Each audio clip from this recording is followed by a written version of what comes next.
Fala, turma! Salve! Começando mais um programa Fui pelo canal 520 da NET, a nossa Multi TV Cidades. Espero que você fique conosco até o final do programa e acompanhe também a programação da Multi no www.multitvcidades.com.br ou no canal do YouTube ou nas redes sociais, porque eu tenho certeza que você vai se ver na Multi TV. Hoje, falando de um assunto de extrema importância, eu diria que de saúde pública, né? Dados assustadores, pessoas com preconceito e tabus, e hoje nós vamos tentar desmistificar um pouco esse assunto acerca do Setembro Amarelo, depressão, suicídio, transtornos psiquiátricos, de uma maneira leve, que é isso que o Fui faz. Então eu queria, antes de mais nada, agradecer, doutor João, por nos receber aqui na sua clínica, João Psiquiatra. Obrigado de coração, obrigado mesmo. E você, por expor aqui a sua história, se dispor também a participar desse programa. Ana, muito obrigado, viu? Doutor, primeiro vou conhecer um pouco da história da Ana. Quem é você? O que você faz? Qual a sua idade? De onde você veio? Eu sou a Ana, tenho 27 anos e eu sou designer. Designer. Você está aqui da clínica do Dr. João porque você é provavelmente paciente dele. Sou paciente dele. Qual que é a sua história, Ana? Eu tive, na verdade, desde sempre, né? É uma história um pouquinho complicada. E eu procurei o Dr. João há uns... A gente vai fazer quase 2 anos, né? 1 ano e meio que a gente está em tratamento. Eu tive várias crises, né? Antes de saber o que era. E crises depressivas? Crises depressivas. Só que assim, eu acho que por ser tabu, até essa questão de procurar um psiquiatra, né? Eu tinha muito isso. Eu não queria de jeito nenhum ir no psiquiatra, né? Porque... Você tinha preconceito? Tinha preconceito. Isso porque eu sou uma pessoa, assim, me considero completamente cabeça aberta. Eu não queria de jeito nenhum ir no psiquiatra. E aí eu tive várias crises, ninguém entendia. E aí ficava assim, a Ana é assim. E a gente tenta lidar desse jeito, né? Na família, nos amigos. Até que chegou um momento que ficou muito evidente que tinha alguma coisa. E eu já tentei, durante a minha vida, assim, quando criança, adolescente, depois de adulta, troquei de psicólogo várias vezes e nenhuma, assim, deu um tipo de diagnóstico. Então, tentei várias vezes, né, procurar e tal, mas o psiquiatra eu nunca tinha procurado. Até chegar no Dr. João. Por opção? Por opção sua. Não quero, não vou procurar, vou deixar o máximo que eu conseguir sem psiquiatra. Eu acho que não só por opção, mas eu acho que também por falta de... não sei se um incentivo, mas eu acho que também as pessoas não falam muito, assim... vai num psiquiatra. Porque a gente faz exame de rotina todo ano, né? Pra ver se a gente tem alguma doença. Mas o psiquiatra aí é louco, eu não sou louco? Não vai. Por que a gente não vai no psiquiatra uma vez por ano? Sabe? Pra ver se tem alguma coisa. Quando você procurou o psiquiatra, você já tava tipo, nossa, agora eu preciso ir mesmo. Você teve essa consciência? Tava no meu limite. No seu limite? Tava no meu limite, assim, tava desesperada. Daí eu tava tirando pra tudo quanto é lado, entendeu? Você chegou ao extremo, Ana? Cheguei. Cheguei. Você pensou em suicídio? Pensei várias vezes. Várias vezes. Como forma de acabar com aquela sensação, né? E assim, eu falo isso com muita calma, porque eu acho que tem que ser falado... Óbvio. Eu acho que tem que ser falado com naturalidade, sabe? Não como assim, tipo, nossa, você pensou nisso? Porque eu acho que é isso que faz as pessoas se sentirem ainda mais culpadas por pensarem nisso, entendeu? Porque eu acho que quando a pessoa tá num momento desse, é como se fosse uma opção de acabar com os problemas. E é uma opção, eu vou falar assim, uma opção simples, porque é uma opção rápida, né? Rápida. E eu vou falar também que é uma opção muito corajosa. Muito. Muito corajosa. E assim, só que é uma opção que a pessoa tem certeza, é uma certeza que vai acabar com os problemas dela. Porque é como se a pessoa estivesse pensando que é como se ela fosse um peso e um incômodo para todo mundo que está em volta, porque tá gerando problema, tá gerando gasto, tá gerando desconforto para a família, para os amigos, porque as pessoas não sabem lidar com esse tipo de situação. A sua família soube lidar? Por um tempo, não. E meus amigos também não. Então, eu tive que lidar sozinha com isso. entendeu? E aí você vem no médico, mas você vem no médico uma vez por mês. E os outros 29 dias? E os outros dias? O psicólogo também é uma vez por semana, 2 vezes por semana, quando a pessoa tem condições. Não é uma opção egoísta. É uma opção que, na verdade, ela pensa em todo mundo, pensa nela mesma, mas eu acho que principalmente em todo mundo, sabe? Tipo, eu preciso acabar com isso. Hoje você tem aproximadamente 2 anos de tratamento. Como é que você se sente hoje para as pessoas entenderem a eficácia de um tratamento psiquiátrico? Hoje eu me sinto, assim, muito melhor, muito mais forte. Eu não vou te falar, assim, que eu nunca mais pensei nisso, nunca mais... Hoje eu ainda penso, e eu sei que é uma opção, existe essa opção, mas, assim, hoje eu sei que existem outras.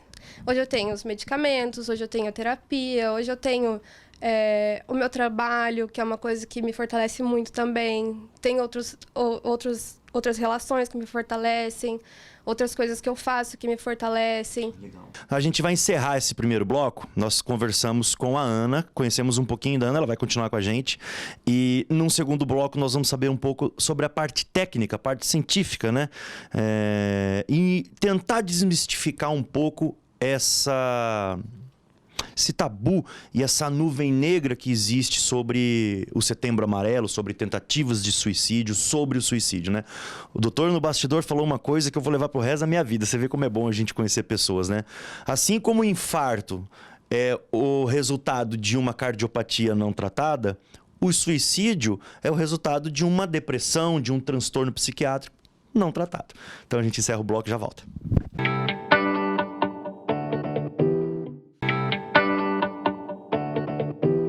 Bom, voltamos então agora conversando um pouco mais cientificamente, né? Doutor, a gente trouxe a Ana para exemplificar e para fazer essa ilustração do que né? Do que a gente aborda no Setembro Amarelo. Porém, você aborda isso o ano todo, ano após ano, e várias Anas já passaram com você, né? Sim, várias Anas, José, João, né? Na verdade, o paciente, quando chega, igual no caso da Ana, é uma emergência, né? A gente tem uma emergência. O paciente já está deprimido, o paciente já está num transtorno psiquiátrico de longa data, que não procurou o tratamento, né? E esse quadro foi se agravando e chegou na ideação suicida, vamos falar assim, né? Porque a Ana, ela não teve o suicídio, né? Pelo que descrição que ela fez pra gente aqui agora no programa. Mas ela tinha uma opção, ela tinha a opção, a ideia de morrer, né? Porque antes de você ter o suicídio, você tem a ideação suicida, é o que a gente chama de comportamento suicida, a ideia de morte, né? As tentativas daí, né? As tentativas entram no que nós chamamos na psiquiatria de comportamento suicida, né? O paciente tem um comportamento que leva ele à morte, né? E frequentemente nós temos isso. Várias pessoas têm isso e elas não se ligam que elas estão tendo um comportamento suicida, né? Às vezes uma pessoa que não está muito bem, sai de carro à noite, bêbada, isso é um comportamento suicida. Porque dirigir alcoolizado pode te levar à morte, tira a sua atenção. Então, o Setembro Amarelo está justamente para isso, para alertar as pessoas, né? E ao contrário do que as pessoas têm medo do mito, do suicídio que não pode ser falado, não. Ele tem que ser falado. E é muito comum. Muito comum, muito comum. Hoje... Né? Hoje nós temos uma média, segundo a Organização Mundial de Saúde, nós temos 80 mil pessoas que morrem por suicídio. Nossa, né? Muito... E dessas pessoas, 97% teriam ou tiveram um diagnóstico psiquiátrico, ou seja, são pessoas que não procuraram tratamento. E outro dado que eu vi no seu Instagram também, que de cada 10 suicídios, 9 poderiam ser prevenidos. Como é que a pessoa de casa que está assistindo pode se antenar num filho ou assim mesmo? Existe... Poxa, tô há um mês numa tristeza profunda, acho que agora eu preciso procurar ajuda. Sim, eu acho que as pessoas que convivem, né, com a pessoa ali que está em sofrimento, você observa a alteração de comportamento da pessoa, né? A pessoa está mais isolada, ela está com um comportamento um pouco mais inadequado, né? Isso é muito nítido, né? E eu acho que o primeiro socorro tem que vir da família.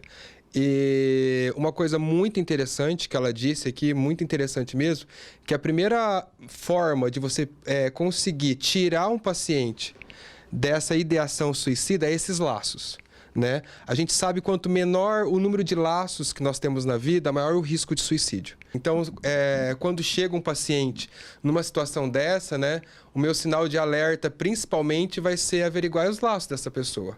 Né? Quem vai cuidar dessa pessoa? Porque eu vou cuidar dela aqui. Como diferenciar uma tristeza normal, um período, uma bad, uma ansiedade por conta de um trabalho como algo preocupante? Existe isso? As famílias ou a própria pessoa que estiver assistindo, ela consegue mensurar isso? Tô passando por uma semana difícil. Ou não, não, isso já é preocupante. Existe um critério que a pessoa pode... Existe um critério que a gente chama de critério diagnóstico. Né? Tristeza é aquilo que a gente fala, né? Tristeza todo mundo tem. É aquilo que você falou. Tem semanas mais difíceis, né? Então, o que diferencia uma pessoa que está triste com uma semana mais difícil do que uma pessoa que tem depressão, por exemplo? É o tempo que essa tristeza dura, né? Porque a tristeza é só um sintoma da depressão. As pessoas acham que para a pessoa ter depressão, ela tem que estar triste. Eu tenho muitas pessoas aqui no consultório que têm depressão e nunca ficaram tristes. Entendeu? Tem outros sintomas que faz o diagnóstico de uma depressão. Mas respondendo a sua pergunta, o que diferencia é o tempo e o quanto essa tristeza está incapacitando a sua vida. Tem tratamento? Tem tratamento, tem cura, tem resolutividade. E as pessoas têm esse medo de entrar num psiquiatra e ficarem dependentes de remédio. Isso não existe. Tá? As pessoas que eu sempre brinco no meu consultório, que as pessoas que ficam dependentes de remédio é justamente aquela pessoa que nunca fez um tratamento correto. Porque se você seguir um protocolo de tratamento para depressão, você vai ter alta e uma vida saudável. Eu fui diagnosticado com síndrome do pânico há muito tempo atrás e as pessoas falavam assim, nossa, você fala disso para todo mundo. Ué, por que não? As pessoas se identificam, muita gente tem crises de pânico, muita gente tem... tive uma crise de ansiedade, poxa, tô com síndrome do pânico. E as pessoas também acham que elas associaram, eu inclusive, o suicídio único e exclusivamente com uma opção do depressivo. Né? Existem um monte de outros transtornos, né? Sim. Hoje em dia se sabe que o maior risco de suicídio estão entre os pacientes com depressão, entre os pacientes bipolares e entre os usuários de substâncias químicas, né? Usuário de maconha, cocaína, álcool. São as 3 doenças psiquiátricas que mais comprometem ao suicídio. Nossa, e tem um monte de gente fumando maconha achando que é remédio? Né? A princípio, né, a maconha ela é um depressor do sistema nervoso, né? Então ela te acalma, né? Ela te tira aquela ansiedade. Mas não é remédio. Mas é a hora que acaba essa sensação da maconha. De novo. E aí fica dependente. Aí fuma de novo. Aí fica dependente, né? E desenvolve uma outra doença, né? O que a gente fala muito é que as pessoas dependentes química, de maconha, cocaína, às vezes essa pessoa já procurou a droga, entendeu? Para minimizar uma coisa que ela está sentindo. E é aquilo que a Ana falou no começo da entrevista dela, o paciente, deixar isso muito claro, o paciente que tenta o suicídio, que pensa em suicídio, ele não quer morrer. Ele quer tirar uma dor de dentro dele. As pessoas têm que entender que o suicídio, a tentativa de suicídio, não é uma vontade de morrer da pessoa, e sim é um pedido de socorro. A pessoa está pedindo socorro, pedindo ajuda, seja de familiar, de amigo. Então, a gente tem um programa muito legal no Brasil que chama a CVV, que é o Centro de Valorização da Vida. Eles estão 24 horas, o número é 188, é só você ligar que tem alguém para falar com você. Então, quando uma pessoa pensa em morrer, e outra coisa muito importante mesmo, que falam que quem quer morrer não avisa, a pessoa avisa sim, tá? Avisa muito e às vezes as pessoas que estão à volta não observam isso. Então fica aí minha dica que o CVV está disponível 24 horas, a ligação é gratuita para atender quem está precisando ser ouvido no momento desse. Tem cura, não é frescura, não é preguiça, não é vagabundice, é doença, existe remédio e tem cura. Muitíssimo obrigado. Você é uma simpatia lindíssima, esclarecedora e você nem se fala. Obrigado. Obrigado pela MultiTV, por você, pela Giovana, pelo convite principalmente a Ana, né? De se expor perante todo mundo. Eu acho que a maior batalha é isso, porque ela contando a história dela, com certeza vai estimular novas pessoas a procurar ajuda. Eu acho que essa é a intenção do Setembro Amarelo. Eu queria que as pessoas se conscientizassem desse sentimento para quem tem isso, entendeu? Que é igual o Dr. João falou, não tem vontade de morrer, É sarador. só quer tirar a dor, entendeu? Então, não é aquela preocupação, porque daí a pessoa tem um comportamento suicida e daí fica aquela comoção em volta, assim, põe tela na janela, tira os remédios de perto, tira não sei o quê. Não é isso, entendeu? Daí a pessoa fica pior ainda, entendeu? Então, tipo, é uma conversa, é um ombro amigo, são coisas diferentes do que as pessoas fazem, entendeu? E era isso que eu queria passar, assim. Você passou. Que bom. Fica a dica. Beijo no coração. Tchau, obrigado.